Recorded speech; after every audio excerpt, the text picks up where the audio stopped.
फिर से आप सभी का हार्दिक स्वागत है और हम शुरू कर रहे हैं आज की कहानी मलबे का मालिक, जिसके लेखक है, रचनाकार है मोहन राकेश। मोहन राकेश जो है हिंदी के लब्ध प्रतिष्ठ रचनाकार है और उन्होंने बहुत अच्छे नाटक भी लिखे हैं, कहानियां भी लिखी है। ठीक है, इनमें से एक कहानी ये मलबे का मालिक भारत विभाजन की जो त्रासदी है उसको अभिव्यक्त करती है। भारत विभाजन 1947 जब आज़ादी मिली भारत को, और उस समय भारत का विभाजन हुआ, भारत दो टुकड़ों में उसका बंटवारा हुआ और बंटवारे के समय जो आम जनता की स्थिति हुई, क्योंकि वहाँ जो पाकिस्तान और भारत दो भूभाग बने और पाकिस्तान में जो हिंदू रहते थे, सिख रहते थे, उनको कह दिया कि आप अपने देश में जाए। यहाँ से मुसलमानों को उसके पाकिस्तान में भेजने की कवायद चली, दंगे फसाद हुए, मारकाट हुई, बहुत ऐसी बातें हुई जिसके कारण जो है वो दर्दनाक कहानियां हमारे सामने आती है। ऐसे में मलबे का मालिक की कहानी जो है वो भारत विभाजन के बाद क्या क्या हुआ या उस समय क्या हुआ, और उसके बाद विभाजन के बाद भी अपनी मातृभूमि, अपनी धरती, अपनी भूमि को छोड़कर जो लोग चले गए हैं, या तो चले तो गए नहीं, ऐसा कहा नहीं जा सकता, किंतु जिनको मजबूरन जाना पड़ा है, उन लोगों की जो अपनी धरती, वो कभी अपने वतन में आते हैं, फिर भी वो अपने घर, अपने वतन को देखना चाहते, उस मिट्टी को देखना चाहते हैं, उस टूटे फूटे घर को देखना चाहते हैं। तो ऐसी ही एक भावना इस कहानी में हमें बताई गई है। तो आइए शुरू करते हैं आज की कहानी मलबे का मालिक। रचनाकार है मोहन राकेश। 7.5 साल के बाद वे लोग लाहौर से अमृतसर आए थे। अब लाहौर जो है वो पाकिस्तान में है, अमृतसर जो है वो हिंदुस्तान में है। 7.5 साल बाद, यानी कि आजादी के 7.5 साल बाद लाहौर से अमृतसर आए थे। हॉकी का मैच देखने का तो बहाना ही था। उन्हें ज्यादा चाव उन घरों और बाजारों को फिर से देखने का था जो 7.5 साल पहले उनके लिए पराये हो गए थे। 7.5 साल पहले जो घर थे, वो घर, जो बाजार थे, वो बाजार जो पराये हो गए थे, यानी उनको छोड़ के जाना पड़ता था, उनको फिर से देखने के लिए आए हैं। और वो किस बहाने आए हैं? हॉकी मैच देखने के बहाने। क्योंकि हम किसी देश में मैच देखने के बहाने जाते हैं, तो यहाँ पर लेखक कहते हैं कि हॉकी का मैच देखना तो केवल एक बहाना भर है, उसके बजाय बाजारों को, घर को, जो अपने टूटे फूटे घर है, उसको देखने के लिए आ रहे हैं 7.5 साल के बाद। तो इस समय वातावरण कैसा है, देश काल वातावरण की भी बात है। यहाँ पर वातावरण उस समय गलियों में कैसा है, उसको लेखक कहते हैं कि हर सड़क पर मुसलमानों की कोई न कोई टोली घूमती नजर आ जाती थी। उनकी आंखें इस आग्रह के साथ वहां की हर चीज को देख रही थी जैसे वह शहर साधारण शहर न होकर एक अच्छा खासा आकर्षण केंद्र हो। गलियों में घूम रहे थे, सभी जगहों पे, सभी गलियों में मुसलमानों की कोई न कोई टोलियां घूमती दिख रही थी, और वो टोलिया में जो सभी चीजों को एक आग्रह भरी दृष्टि से देखते थे। जो चीज आप छोड़ के चले गए हैं, जो चीज आपको वापस नहीं मिल रही है, वो चीज आप फिर जब भी देखते हैं तो एक आकर्षण का केंद्र हो, इस प्रकार से उसे देखते हैं। तंग बाजारों में से गुजरते हुए वे एक दूसरे को पुरानी चीजों की याद दिला रहे थे। हम भी कभी कभार क्या होता है कि हम भी जब कहीं घूमने, पहले मान लीजिए कि आप जो है वो माउंट आबू घूमने गए प्रवास में, और फिर दूसरी बार अपने पति या पत्नी के साथ कहीं पर घूमने के लिए जाते हैं, तो वहां पर आप देखिए कि वो आप याद दिलाएंगे कि हम यहाँ पर कॉलेज कर रहे थे, तब यहाँ पर प्रवास में आए थे, और यहाँ पर ये पत्थर पे हमने फोटो खिंचवाई थी, इस पत्थर पे हम बैठे थे, यहाँ पर हमारे सर बैठे थे, हम यहाँ पर ये मस्ती कर रहे थे। तो ये पुरानी कुछ यादें हैं जो साथ में आने वाले जो लोग हैं एक दूसरे को याद दिला रहे हैं। देख फतदिनहा मिस्री बाजार में अब मिस्री की दुकानें पहले से कितनी कम रह गई है। मिस्री बाजार की बात कर रहे हैं कि जो व्यवस्था पहले थी, जो दुकानें थी पहले, वो अब कम रह गई है। और एक एक चीज को वो मार्क कर रहे, देखिए कि कहां पर क्या था और आज क्या हो गए। तो परिवर्तन संसार का नियम है, किंतु दंगे फसाद होने के बाद जो परिवर्तन हुआ वो कैसा हुआ, उसका जो हूबहू दर्शन जो है वो इस कहानी में हमें देखने को मिलता है। उस नुक्कड़ पर सूखी भठियारिन की भट्ठी थी। तो पहले क्या था, उस नुक्कड़ पर सूखी भठियारिन की भट्ठी थी, जहां अब वह पान वाला बैठा, यानी कि बदल गया। भट्ठी थी जहां पर भठियारन बैठती थी, वहां पर कौन बैठ गया है, पान वाला बैठ गया है। यह नमक मंडी देख लो खान साहब, यहाँ की एक एक लालीन वह नमकीन होती है कि बस। तो एक दूसरे को ये सारी चीजें जो है वो याद दिला रहे हैं। बहुत दिनों के बाद,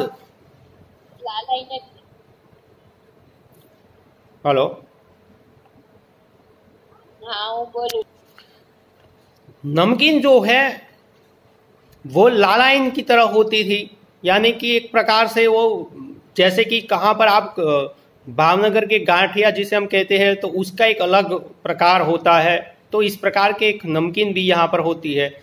तो बहुत दिनों के बाद बाजारों में तुर्रेदार पगड़िया और लाल तूर की टोपियां नजर आ रही थी। तुर्रेदार पगड़िया, जो पगड़िया पहले नहीं दिखती थी ऐसी, लाल तूर की टोपियां नजर आ रही थी।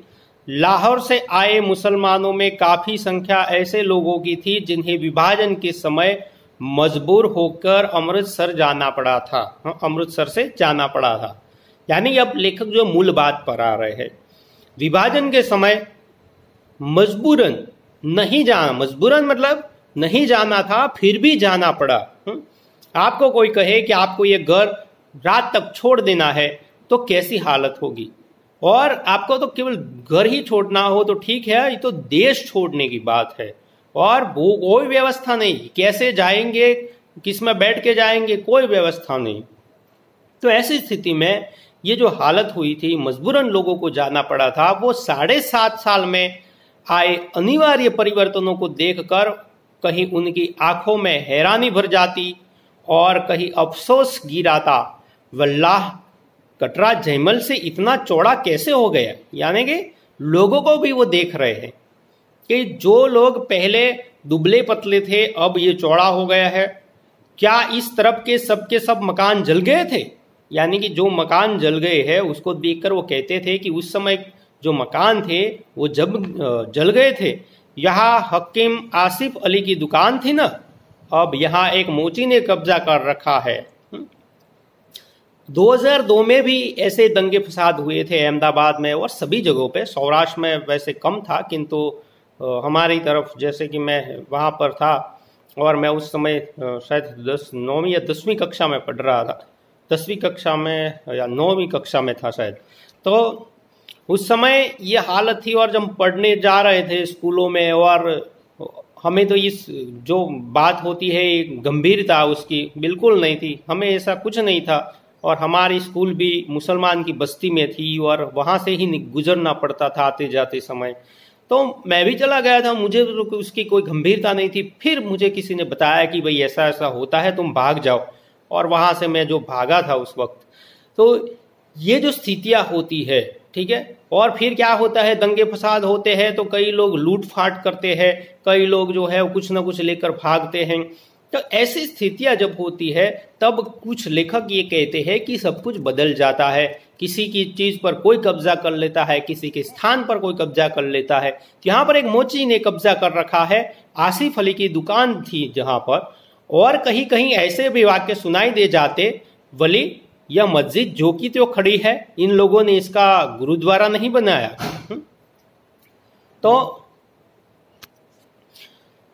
और कहीं कहीं ऐसे वाक्य भी सुनाई देते हैं कि जो मस्जिद थी वो तो वैसे की वैसी खड़ी है, गुरुद्वारा इसका नहीं बनाया गया, यानी कि जो धार्मिक स्थान है वो तो वैसे के वैसे खड़े हैं। तो बात कहाँ पे आगे रुकती है, धर्म के नाम पर कितने प्रहलाद लोग बन जाते हैं वो हम देख सकते हैं। जिस रास्ते से भी पाकिस्तानियों की टोली गुजरती, शहर के लोग उत्सुकता पूर्वक उस तरफ देखते रहते।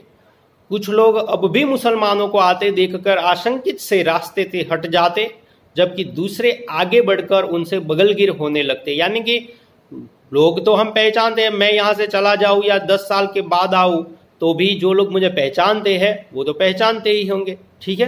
तो उस समय भी ऐसी स्थिति थी कि जो लोग पहचानते थे एक दूसरे को, कोई बगलगिर होने के लिए, यानी कि बगलगिर होना मतलब कि गले मिल जाना, ठीक है। और कोई लोग आशंकित हो जाते कि ये लोग क्यों आए हैं, क्योंकि आशंकित होने का भी दूसरा भी कारण हो सकता है, क्योंकि अगर इनकी जमीन के बारे में कोई फिर कहेंगे तो हमारी जमीन है, ऐसे बारे में कुछ कहे तो ऐसे भी आशंकित होते हैं। ज्यादातर वे आगंतुकों से ऐसे ऐसे सवाल पूछते कि आजकल लाहौर का क्या हाल है, अनारकली में अब पहले जितनी रौनक होती है या नहीं, सुना है शाहलमी गेट का बाजार पूरा नया बना है, कृष्णनगर में तो कोई खास तब्दीली नहीं आई, वहां का रिश्वतपुरा क्या वाकई रिश्वत के पैसे से बना है, कहते हैं पाकिस्तान में अब बुर्का बिल्कुल उड़ गया है, यह ठीक है। इन सवालों में इतनी आत्मीयता झलकती थी कि लगता था लाहौर एक शहर नहीं, हजारों लोगों का सगा संबंधी है। तो जैसे कि लाहौर से जो भागकर अमृतसर में आए थे वो लोग अमृतसर में रह गए, फिर वो लाहौर के बारे में सवाल जवाब कर रहे हैं। जो आ गए हैं लोग पाकिस्तान से, उनसे पूछ रहे हैं कि ये बाजार कैसा है, क्या ऐसी तब्दीली हुई या नहीं हुई। तो वहां जैसे ऐसा लग रहा है कि लाहौर जैसे लोगों का सगा संबंधी हो, इसके बारे में पूछ रहे हैं। जैसे लाहौर से आए हुए लोग उस दिन शहर भर के मेहमान थे, जिनसे मिलकर और बातें करके लोगों को बहुत खुशी होती थी। बहुत सारे लोग खुश होते थे, क्योंकि अपने वतन के बारे में जानना किसको अच्छा नहीं लगता है। तो जो लोग लाहौर से आए थे वो अपने वतन में आए थे, यानी कि भारत में वो अमृतसर के थे और भाग के लाहौर गए थे, वो अमृतसर में है, तो एक दूसरों को देख रहे थे, ठीक है।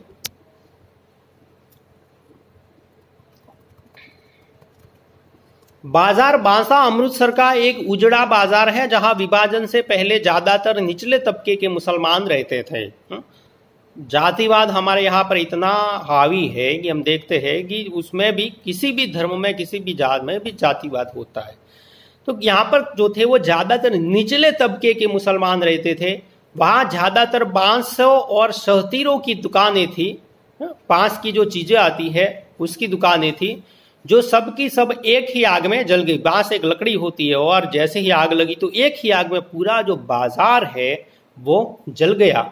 बाजार बांसा की वह आग अमृतसर की सबसे भयानक आग थी, जिससे कुछ देर के लिए तो सारे शहर के जल जाने का अंदेशा पैदा हो गया था कि लोग जो है वो ऐसे रखते हैं। और साथ साथ आप देखिए कि लोग जो है वो क्या करते हैं कि जलाने की बात करते, घर जलाते हैं तो कहीं ना कहीं उसमें और भी कुछ जल जाता है। तो ऐसी आग लगी थी, और बेबी बांस का बाजार था और लकड़ी के बाजार में अगर कोई आग लगा दे तो क्या हालत होती है हम सब जानते हैं। तो आग ने अपनी लपटे में ले ही लिया था। खैर किसी तरह वो आग काबू में आ गई थी, पर उनमें मुसलमानों के एक एक करके साथ हिंदुओं के भी चार छह घर जलकर राख हो गए थे। नुकसान होता है सबका होता है, एक का नहीं होता है। कई दंगे फसाद होते हैं, कोई सरकारी चीजों को जलाते हैं, बसों को जलाते हैं, तो इसमें पैसा किसका जाता है? आप सब लोग जो है वो सभी चीजों में टैक्स पे कर रहे हैं, तो उसी में से टैक्स पे में से ही आपको बस में सुविधा मिलती है। आप बस स्टैंड पे जिस वाकड़े पे बैठते हैं वो भी इसी पैसे से है। जो भी सरकारी सामग्री है वो भी, एक कॉलेज है सरकारी है, यहाँ पर आप कुछ किसी चीज का नुकसान करेंगे तो आपके ही जेब के वो पैसे जाएंगे, यहाँ पर कोई दूसरा पैसा देने वाला नहीं है, ठीक है। तो ये समझ लीजिए कि जो भी सरकारी चीजें हैं वो सब आपकी जेब से ही पैसे जाते हैं और उसी में से ये सारी चीजें बनती हैं। अगर हम किसी का नुकसान करते हैं तो उसमें हमारा भी नुकसान होता है। तो कई लोगों ने इस घर जलाए तो कई हिंदुओं के भी घर जल गए। नई इमारतों के बीच बीच वे मलबे के ढेर एक अजीब वातावरण प्रस्तुत करते थे। कुछ नई इमारतें भी बन गई है, फिर बीच बीच में अभी भी जो घर जल के वो ढेर बने हैं, मलबे के ढेर है, वो जो वातावरण है वो अजीब तरह से प्रस्तुत कर दे। तो मलबा शब्द यहाँ पर एक आया, यानी कि जो मलबा है यानी कि जो टूट फूट के जो चीज है, यानी कि घर या जो भी हो टूट के पड़ा हुआ ढेर है एक प्रकार का, और उस मलबा जो है उसका कोई मालिक है, उसकी बात लेखक जो है वो करने वाले हैं। समय हो गया है।